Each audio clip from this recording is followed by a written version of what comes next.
Welcome to the Unitarian Universalist Church in Eugene, where, empowered by love, we transform ourselves and serve our world.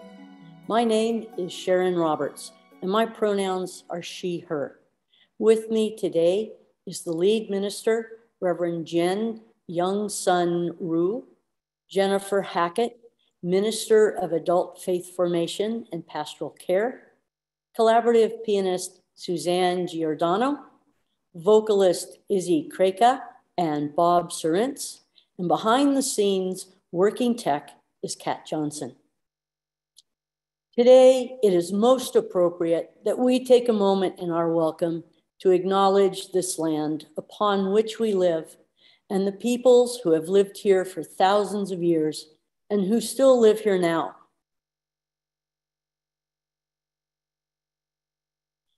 The Willamette Valley in Lane County is on ancestral Kalapuya land.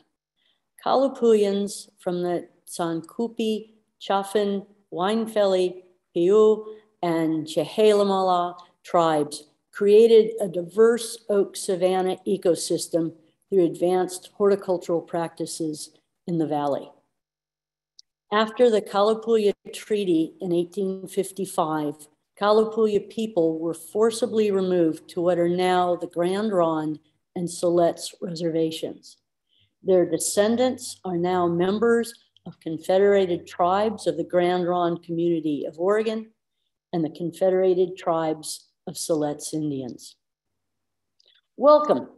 Welcome to this shared space of sacredness, this moment when we have gathered to be together and to love one another. We gather in worship to find meaning and live more deeply. Worship creates connections within, among, and beyond us, calling us to our better selves, calling us to live with wisdom and compassion. Whoever you are, whomever you love, whatever your image of the holy, we're glad you're here. Welcome to anyone visiting today. We'd love to hear from you and invite you to fill out the visitor form as you feel called. The link is now being dropped into the chat. Our reading for the chalice lighting this morning is from The Fragmented World by Philip Hewitt. From the fragmented world of our everyday lives, we gather together in search of wholeness. By many cares and preoccupations, by diverse and selfish aims, are we separated from one another and divided within ourselves. Yet we know that no branch is utterly severed from the tree of life that sustains us all. We cherish our oneness with those around us and the countless generations that have gone before us. Let us labor in hope for the dawning of a new day without hatred, violence, and injustice. Good morning. Good Sunday morning, everyone. I am the Reverend Jen Youngsun Rue, and I use the pronouns she and her. Thank you so much for being here today, especially those who are visiting for the first time or maybe coming back after some time away. Well, like Jennifer Hackett, who is back on staff as our part-time minister for pastoral care and adult faith formation. We've been waiting and waiting for her to come back, and now she's here, and so we're really happy about that. Let me call us to worship this morning with a story. Starting in the 1870s, the US government separated small children from their families, shipping them off to Indian boarding schools. Families didn't gain the power to prevent this cultural genocide until 1978. Bill Wright was one of those children. A Butuan Indian, he was sent off to the Stewart Indian School in Nevada when he was just 6 years old. Students at federal boarding schools were silenced, forbidden to express their culture, everything from wearing long hair to speaking even a single Indian word. Wright said that he lost not only his language, but also his name. When he finally came home, his grandmother called him by his given name, Tutum. "That's not my name," he said to her. "My name is Billy. That's what they told me." A people's culture is preserved in a name, in a word, in a song, in a prayer. In our desire to be inclusive and to widen our spiritual experience, Unitarian Universalists have taken from cultures not widely or historically represented in our faith. Come, let us consider today how we interact with the stories, the songs, the sages of our Native American siblings. Come, let us worship together. As the tale goes, the Wendigo was once a lost hunter. During a brutally cold winter, this man's intense hunger drove him to cannibalism. After feasting on another's human's flesh, he transformed into a crazed man-beast, roaming the forest in search of more people to eat. Today, I'll be sharing from author Robin Wall Kimmerer, citizen of Potawatomi Nation. She has written about the Wendigo in her story. Greed does not have to define our relationship to land on choosing to belong. Here are excerpts from her story of 2020. Americans keep acting surprised by the daily assaults on American values once thought unassailable. I can't speak for all Native people, but we've smelled that carrion breath before. We know who this is, the one whose hunger is never slaked. The more he consumes, the hungrier he grows. We've met him on our shores, at the Thanksgiving table, at the treaty table, at the greasy grass, on the riverbank at Standing Rock, and in the courts.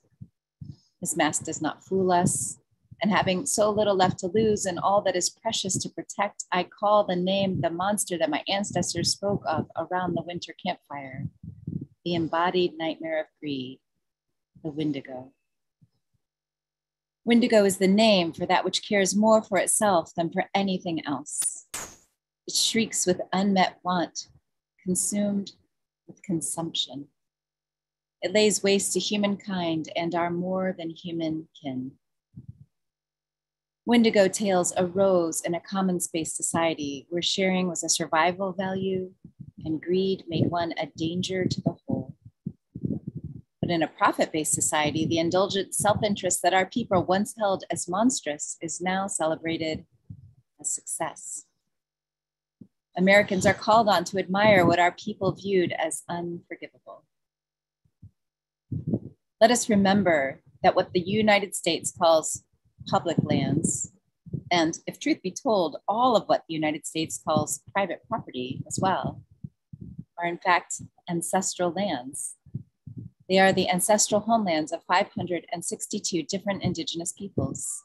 A time lapse of North America would show the original lands of sovereign people diminishing in the onslaught of colonization and the conversion from tribal lands to public lands, some through treaty making, some through treaty breaking, some through illegal sale, and some through what were termed just wars, by executive action and by encroachment. Native people have a different term for public lands. We call them home. We call them our sustainer, our library, our pharmacy, our sacred places. Indigenous identity and language are inseparable from the land. Land is the residence of our more than human relatives, the dust of our ancestors, the holder of seeds, the makers of rain, our teacher. Here's the question we must at last confront. Is land merely a source of belongings, or is it the source of our most profound sense of belonging? We can choose.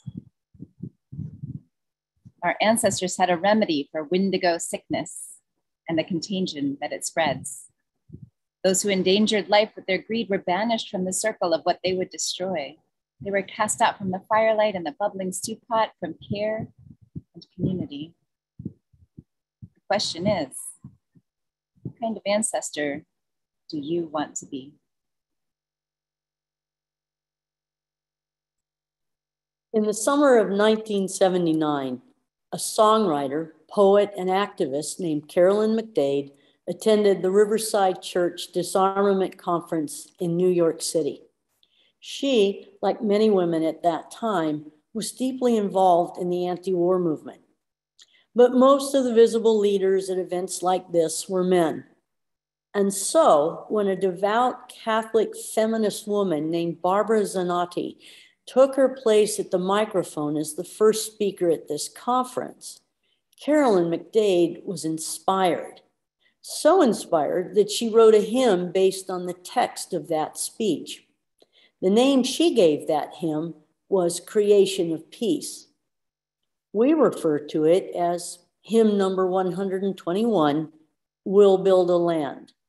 Let's sing together the first two verses.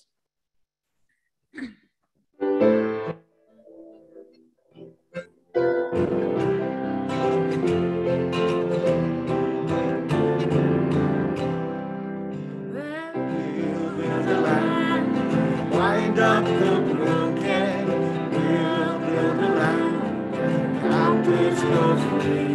The oil of gladness, the songs of mourning. Oh, we'll build a promised land that can be. Come build a land where all creation, anointed by God, with every peace, where justice shall roll down like waters, peace like an ever-flowing stream. We'll build a land, bring the good tidings to all the afflicted and all those who mourn, and give them garments instead of ashes. Oh, we'll build a land where peace is won. Come to the land of all creation, anointed by God, live and create peace, where justice shall roll down like waters, peace like an ever-flowing stream.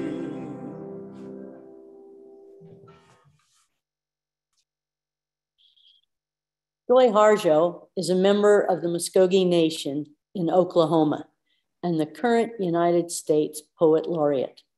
This is her poem, Remember. Remember the sky that you were born under. Know each of the stars' stories. Remember the moon. Know who she is. Remember the sun's birth at dawn that is the strongest point of time. Remember sundown and the giving away to night. Remember your birth, how your mother struggled to give you form and breath. You are evidence of her life and her mother's and hers. Remember your father. He is your life also. Remember the earth whose skin you are. Red earth, black earth, yellow earth, white earth, brown earth. We are earth. Remember the plants, trees, animal life, who all have their tribes, their families, their histories too. Talk to them, listen to them. They are alive poems. Remember the wind. Remember her voice. She knows the origin of the universe.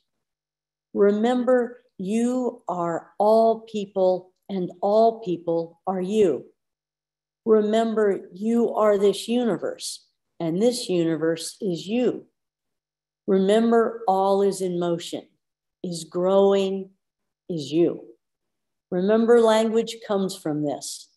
Remember that dance language is, that life is. Remember.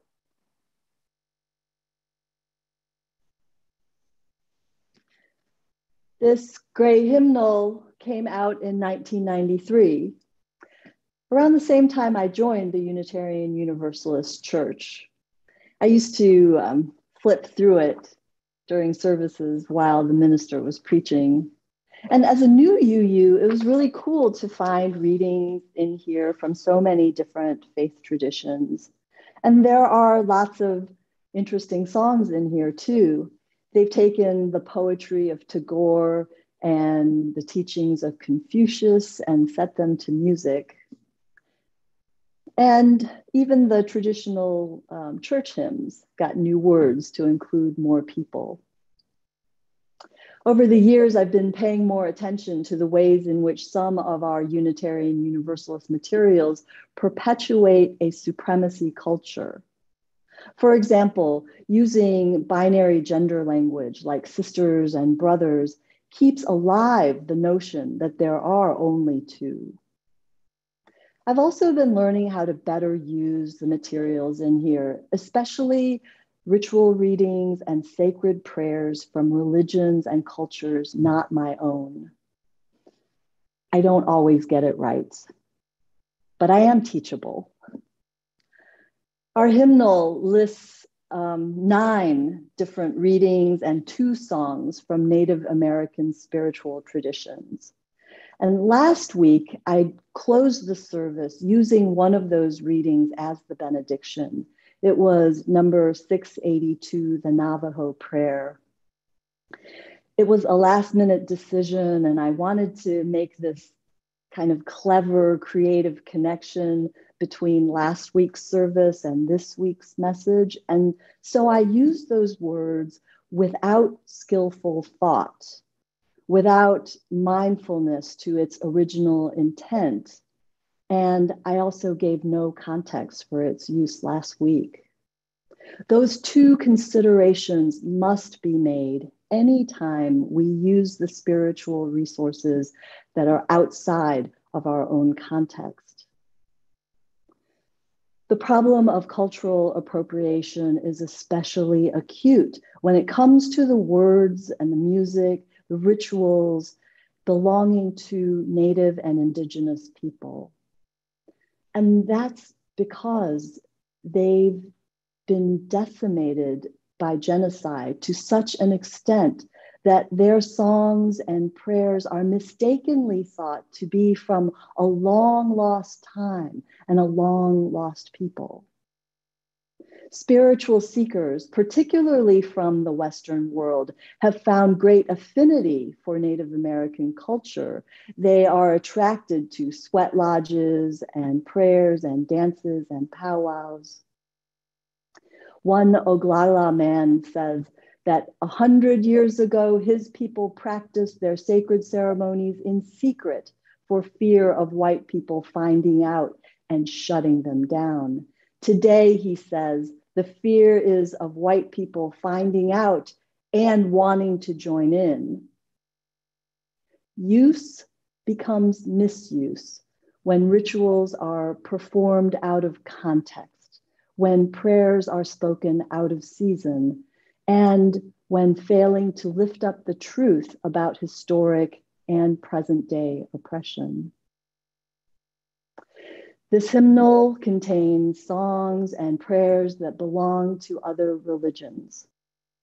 The way we use them in our Unitarian Universalist worship requires us to be mindful of their intended use and to acknowledge the experiences of systemic oppression and supremacy culture. Supremacy culture is embedded in our religious ancestry because it's embedded in our nation's history. The early Unitarians believed that we, the people, are capable of creating a new world, strong enough to build up nations, powerful enough to create new lands. The freedom of the Enlightenment and the power of scientific advancement propelled this confidence. And while the songwriter Carolyn McDade is definitely not from the 19th century, the hymn we just sang still carries a kind of Puritan city on the hill vibe. We'll build a land. The words of this hymn are based on the story told in the Torah about a nation's deliverance from slavery to the promised land. Ah, the promised land, described as a blank canvas, a way to start over, an empty space where possibility is limitless. For thousands of years, these words have given hope to the Jewish people and to Christians all over the world.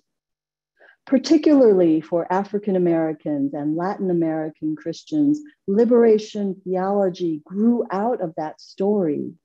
It assured them that God was on the side of the powerless, the oppressed, all the afflicted, and all those who mourn. But not all the afflicted can find solace in this story. Not all who mourn can place their hope in the promised land. Some people hear this story as one of conquest and not deliverance. Remember that the God of Exodus does not lead the Israelites into an empty land, but one that was already occupied. This was the land of the indigenous people, the Canaanites. And what was God's instruction to the Israelites? Make peace with them, live beside them in harmony? No. As we read in the book of Deuteronomy, when the Lord your God brings you into the land which you are entering to take possession of it, then you must utterly destroy them. You shall make no covenant with them. You will show no mercy to them.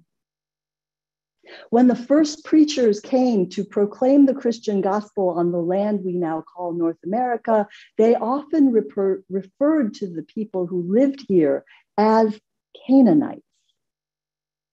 As the white settlers spread out, this religious narrative became a central theme in the westward expansion, and embedded in the minds of those who held power and shaped policies for this fledgling nation was that lethal conviction that this land is our land, given by God to build it up. And what of the existing inhabitants? Well, by law, they were to be relocated and assimilated or destroyed.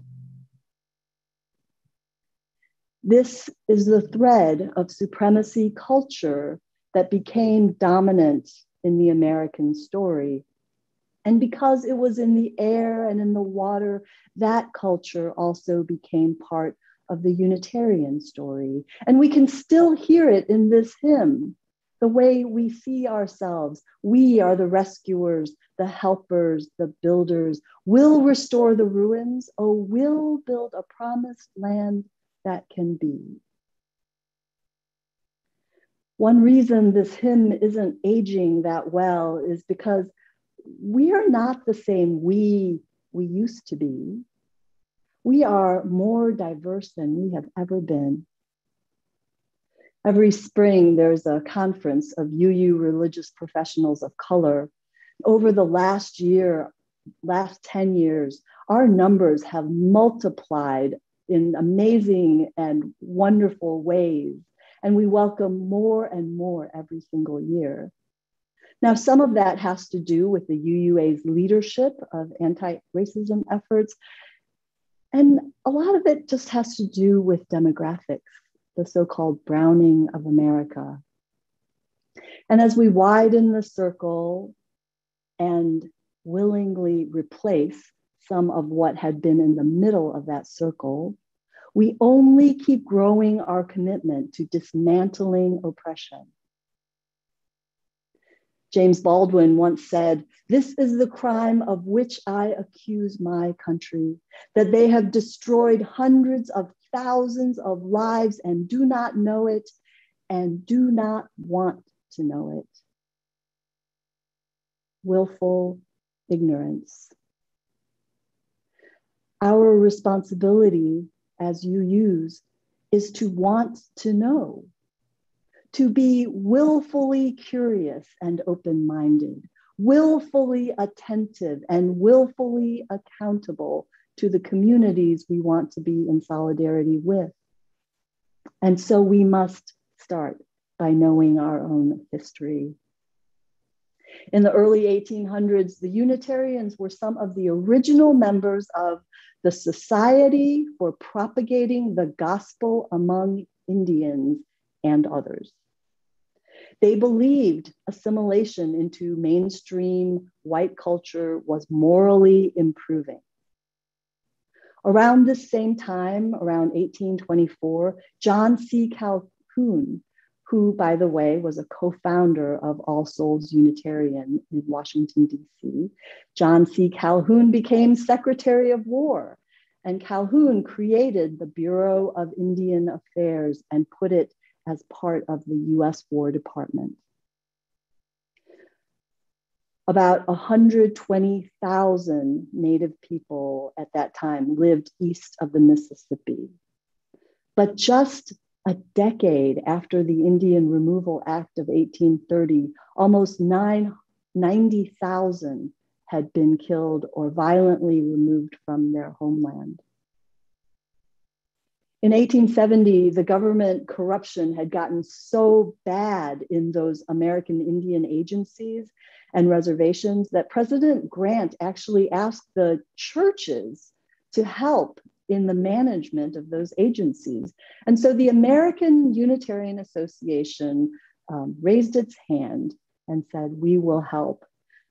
They appointed Nathan Meeker to be the Unitarian agent to the Ute people in Colorado. Nathan Meeker was from Ohio, and he came to Colorado with a belief that farming would be the solution to the so-called Indian problem.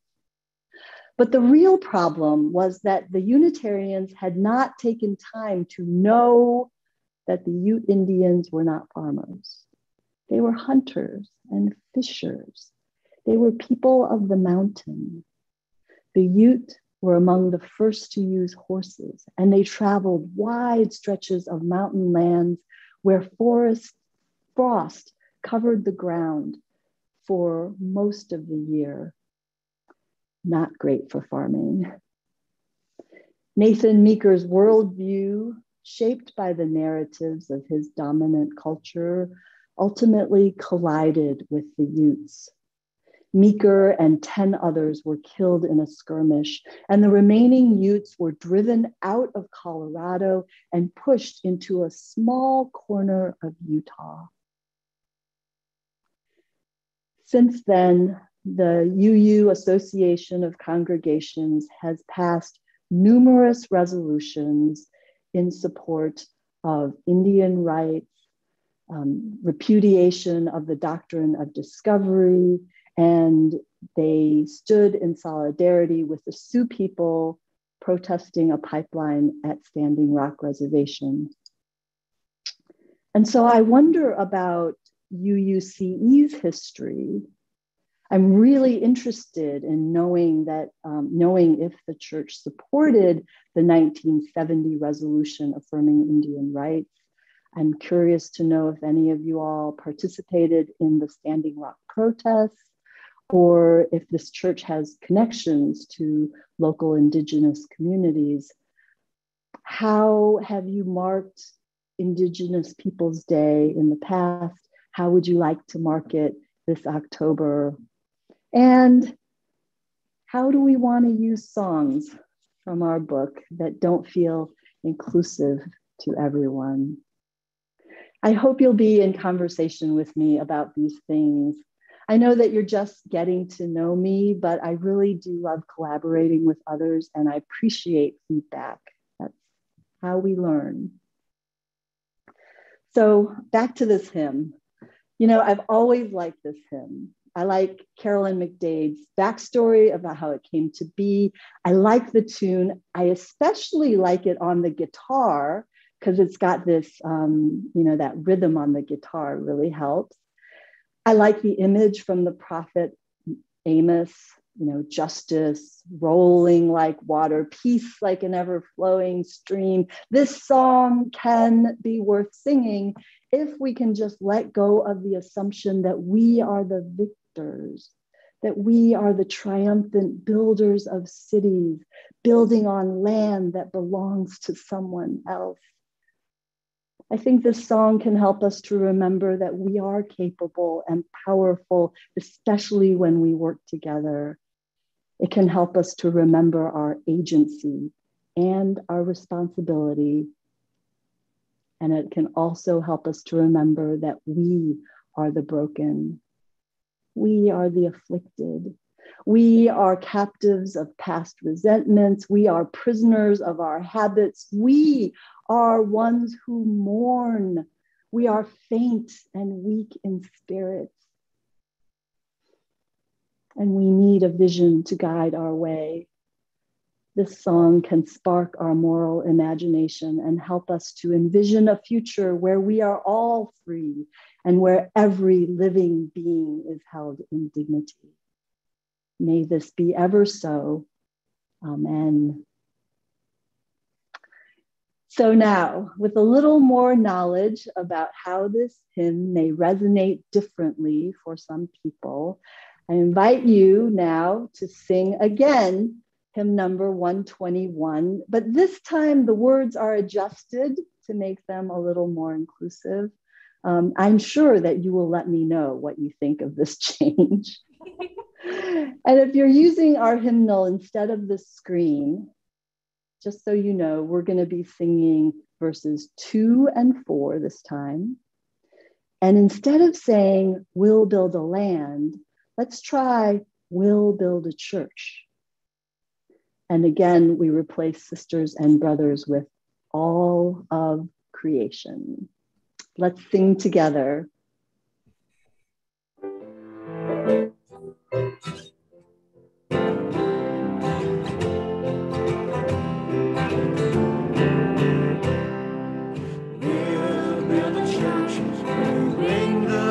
Tidings to all the afflicted and all those who mourn. Give them garlands instead of ashes. Oh, we'll build the church where peace is won. Come build a church where all of creation, anointed by God, may men create peace. We're just a shower like an ever-flowing stream.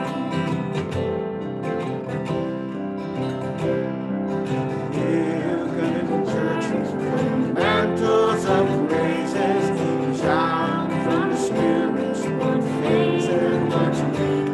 From the oaks of righteousness stand her people. Oh, come build a church, my people we sing. Come build a church where all the creation, anointed by God, may then create peace. We're just a shower down like water, peace like an ever-flowing stream.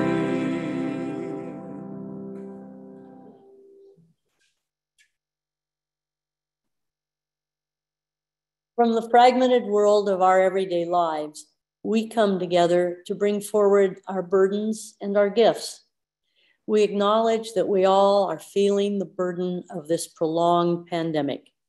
Our nerves are frazzled at the end of summer, wondering what is coming next. We worry for our neighbors, both near and far. At the same time, we have refreshed ourselves with rest and relaxation and have connected to our source, the earth. We invite you to share the joys and sorrows you've been carrying as we open our hearts in the chat feature. O Spirit of life, an eternal source of love, we have brought forward celebrations and moments of joy. We have brought forward our gratitude for music and the music makers. We have brought forward our excitement at seeing old friends and family that we haven't seen for a long time. We bring forward our sense of sacredness and holiness for the small moments in our lives and for the grander moments too. And we have brought forward also our anguish and our troubled hearts. We fear for our neighbors who are not vaccinated. We fear for their health and for their safety. We encourage everyone to stay safe and to get vaccinated if they can. But we're starting to get very, very tired of this pandemic. And so it's good to be together with folks who are familiar and still strangers. We're learning each other. We're making new friends. We hold in our hearts those who are having difficulties in their lives, who are struggling with health issues and other issues in their lives, and we just send them all of our compassion and care. May we hold each other. May we hold all of our joys and sorrows with compassion and love. Amen. And now we extinguish our chalice. We extinguish this flame, but not the light of love, the warmth of community, or the fire of commitment. These we hold in our hearts until we are together again.